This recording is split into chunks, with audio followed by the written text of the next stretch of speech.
Seguimos conversando con Rafael Paz, precandidato a senador del Distrito Nacional por el Partido de la Liberación Dominicana. Cuando hablabas de la realidad de muchos sectores del Distrito Nacional, en pocas palabras demostraste mucho conocimiento del terreno, de lo que estás viendo, o sea, parece que estás aprendiendo mucho en este proceso. Me llamó la atención que hiciste mucho énfasis en sectores de la circunscripción 3, o sea, la mayoría de los sectores que mencionaste y los problemas e incluso las potencialidades, era de esos sectores, de esa circunscripción, que es la más grande, ¿verdad?, del Distrito Nacional, y donde obviamente hay más problemas, es más populosa y abarca más sectores pobres.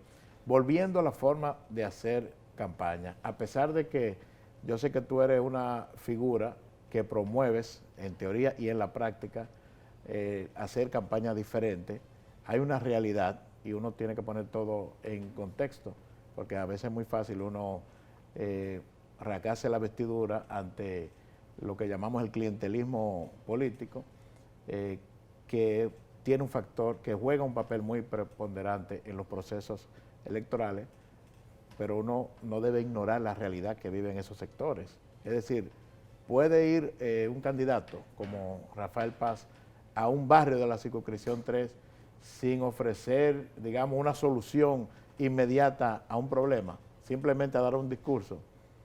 ¿Qué se demanda en ese tipo de barrio y cómo tú has sorteado esa realidad? Mira, Héctor, yo creo que hay que saber distinguir entre lo que es clientelismo puro y duro y lo que son los servicios a la sociedad. Yo me considero una persona solidaria y no puedo ver una situación que lastime mi humanidad y quedarme simplemente en el plano teórico y no buscar darle la mano a esa persona. En mí siempre los habitantes de la capital van a encontrar una persona de corazón humano y cristiano que buscará ser solidario en la medida de mis posibilidades. Y, por ejemplo, si hay una situación con algún niño que tenga alguna enfermedad y yo tengo algún amigo médico o conozco quién puede dar satisfacción a esa situación, lo hacemos. Si hay un problema en un sector, por ejemplo, con mosquitos que están contagiando a las personas de dengue, aunque todo eso es función de alguna institución del Estado, la solidaridad y el sentido de responsabilidad con la sociedad impera, y si no puedo hacer la gestión ante la institución que corresponda, porque aún no soy un representante, cuando sea senador será otra la realidad, lo hacemos de manera directa.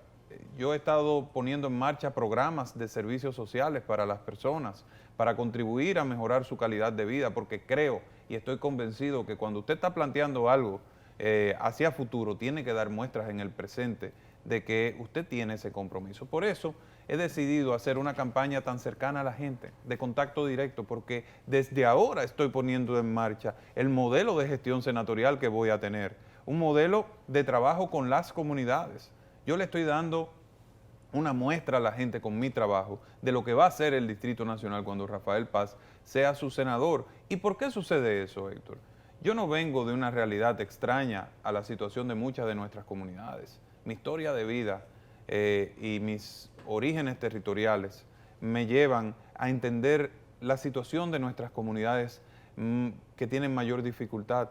Yo soy un hombre, un joven dominicano de 36 años que tuvo el privilegio de vivir en el campo y en la ciudad.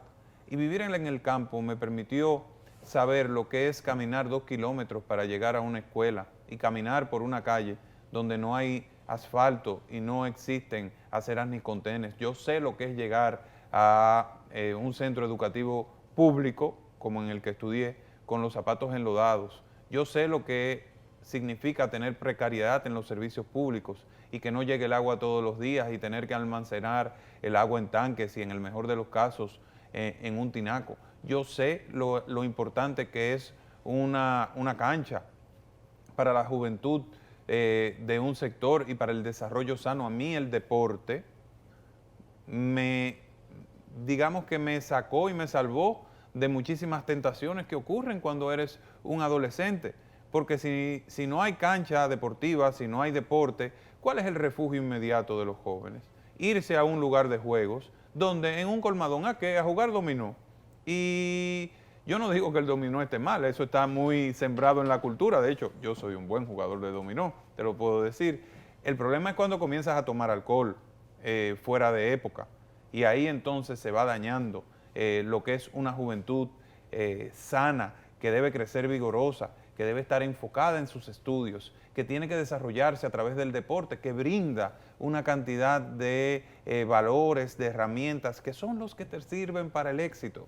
Por eso, dentro de mi propuesta legislativa, hay 2 proyectos de ley que son, digamos, mi puntal hacia la juventud. El primero es un proyecto de ley de primer empleo que fomente la educación dual, es decir, que un joven, mientras hace un curso de formación técnico-profesional, además se entrene en una empresa y logre la experiencia para insertarse de manera definitiva en el mercado laboral, pero además que le dé estímulos a las empresas para contratar a este tipo de jóvenes. El segundo proyecto de ley tiene que ver con el elemento central del desarrollo integral de una comunidad, como ya lo he dicho, que es el deporte y la cultura.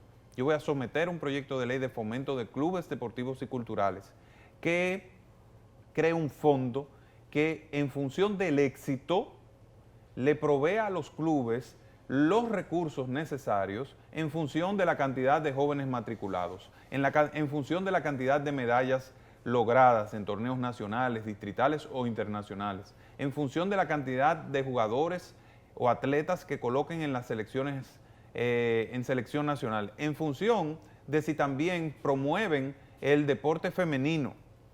Y además, si tienen actividad cultural como danza, teatro, baile, que fomenten el desarrollo de las habilidades de nuestra juventud. Un sistema de bonificación. En base a eso, ellos recibirían algún tipo de apoyo. Porque bonos. Ahora lo que existe, tengo entendido, no sé si eso ha cambiado, es que esos clubes normalmente entran al presupuesto y le dan alguna ayuda, creo que como ONG, pero muchas veces depende también de qué tan activo sea el legislador de esa comunidad o de las relaciones que tenga ese club. O sea, lo que tú estás planteando es implantar más o menos algo así como la meritocracia para estimular entonces que ellos hagan la labor para que deben desarrollar. Y generar un dinamismo, establecer los incentivos necesarios para que se genere un dinamismo de las entidades clubísticas, deportivas y culturales, de forma tal que se genere una revolución del deporte y la cultura, que nos permita sacar de las calles a los jóvenes. Yo he dicho que el otro nombre del vicio, de la delincuencia y del embarazo adolescente es el ocio, Héctor. Entonces hay que generar un círculo virtuoso de cultura, de deporte y de trabajo que coloque en el camino correcto a nuestra juventud. Y ese es mi mayor compromiso, porque yo he sido un joven que he podido avanzar en mi vida gracias a las oportunidades que he tenido. Y por eso quiero, junto a todos ustedes, construir una ciudad de oportunidades. Tú vienes del sector empresarial, fuiste hasta hace pocos años director ejecutivo del CONEP, así es. ¿Eres una figura de la sociedad civil que ahora está activo en política o eres un político que estuvo en la sociedad civil? ¿Cuál es el rol tuyo en la actividad política o en ambas instancias, digamos? Yo soy un dominicano que ha tenido la oportunidad de tener un desarrollo integral y multidimensional a lo largo de mi vida. Yo soy miembro y simpatizante, primero, del Partido de la Liberación Dominicana desde los 14 años y me hice miembro por primera vez cuando tenía 18 años, tomé la decisión de organizarme en un partido.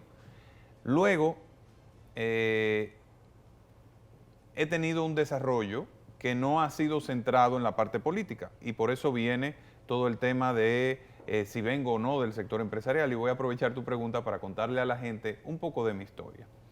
Yo llegué al Distrito Nacional siendo un adolescente, entré a la Universidad Iberoamericana, me gané las oportunidades en función del mérito. Cuando dices llegaste al Distrito Nacional procedente de Monteplata, donde viví 15 años. Tengo 20 años viviendo en el Distrito Nacional. Y te puedo contar que logré mis primeras oportunidades en función del mérito y gracias a mis profesores. En la Procuraduría General de la República, en la Suprema Corte de Justicia, en la Junta Central Electoral. fundé el Comité de Estudiantes de Derecho de mi universidad y fui su primer presidente. Luego entonces entré al Congreso Nacional. Entré primero como consultor para el proceso de reforma constitucional del año 2009-2010 y eso me permitió rápidamente entrar en relación con los legisladores y muchos de mis trabajos tuvieron un gran impacto y me nombraron asesor de la Asamblea Nacional. Terminé siendo asesor del presidente de la Asamblea y del vicepresidente de la Asamblea Nacional. Y me tocó redactar artículos importantes de la Constitución actual, del régimen económico, pero también de los transitorios. Concluido el proceso, entonces fui designado formalmente como asesor del presidente del Senado y asesor del presidente de la Cámara de Diputados en asuntos constitucionales y legales. Y me tocó ser parte de las comisiones y ser corredactor de los reglamentos de ambas cámaras. Estamos hablando del 2010. Estamos hablando del año 2010. ¿Y los presidentes de las cámaras eran? Reinaldo Pared Pérez y Julio César Valentín en aquel momento. Reinaldo sigue siendo el presidente del Senado y es el actual senador del Distrito Nacional y tuve el privilegio de trabajar junto a él, de conocer su estilo legislativo y de ser parte de esa gran obra de lo que yo denomino la arquitectura de la institucionalidad jurídica de la República Dominicana. Luego de ahí, y durante ese proceso, por ejemplo, me tocó ser corredactor de la ley del Tribunal Constitucional, de la ley del Tribunal Superior Electoral, de la ley de declaración jurada de patrimonio, de la ley de las Fuerzas Armadas. Por eso siempre digo que yo no voy al Congreso a aprender, que ya yo sé lo que hay que hacer, que ya yo tengo la experiencia para, en el momento en que sea juramentado, si Dios quiere, y con Dios por delante, el próximo 16 de agosto del año 2020, iniciar la ejecución de este plan de trabajo que he podido compartir con ustedes en el día de hoy. Bien, vamos a una última pausa y cuando regresemos seguiremos conversando con Rafael Paz, quien aspira a ser senador de la capital por el PLD.